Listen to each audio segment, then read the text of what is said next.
అసలు ఏపీలో ప్రభుత్వం ఉందా లేదా? ఉంటే ఇలాంటి నిర్ణయాలు ఏమిటి? అసలు మీరు జగన్మోహన్ రెడ్డి గారిని ప్రతిపక్ష నాయకుడిగా పరిగణనలోకి తీసుకుంటున్నారా, తీసుకోవట్లేదా? షాజహాన్ తన భార్య కోసం తాజ్మహల్ని నిర్మించినట్టు జగన్మోహన్ రెడ్డి గారు మా వదిన భారతిరెడ్డి గారి కోసం అద్భుతమైన ఋషికొండ ప్యాలెస్ని నిర్మించారు.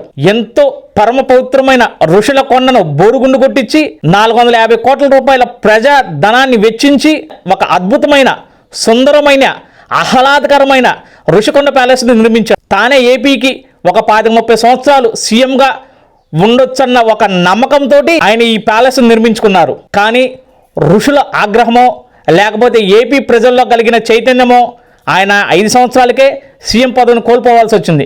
కూటమి ప్రభుత్వం వచ్చిన తర్వాత జగన్మోహన్ రెడ్డి గారిని ఒక్క మాట కూడా సంప్రదించకుండా ఋషికొండ ప్యాలెస్ని లగ్జరీ హోటల్స్ గాను, కన్వెన్షన్ సెంటర్స్ గాను, అలాగే యోగా సెంటర్స్ గాను మార్చనున్నారు. సర్లే కానివ్వండి, మీ ఇష్టం వచ్చినట్టు చేసుకోండి, ప్రభుత్వం మీది. ఇది కాకపోతే ఇలాంటి శత్రు దుర్భేద్యమైన 3 ప్యాలెస్లు ఉన్నాయి. అదే తాడేపల్లిలో ఒకటి, హైదరాబాద్లో ఒకటి, బెంగళూరులో ఒకటి. వాటి జోలు వచ్చినప్పుడు జగన్మోహన్ రెడ్డి గారు మీ సంగతి తేలుస్తాడు. అప్పుడు దాకా మీ ఇష్టం వచ్చినట్టు చేయండి కూటమి ప్రభుత్వం.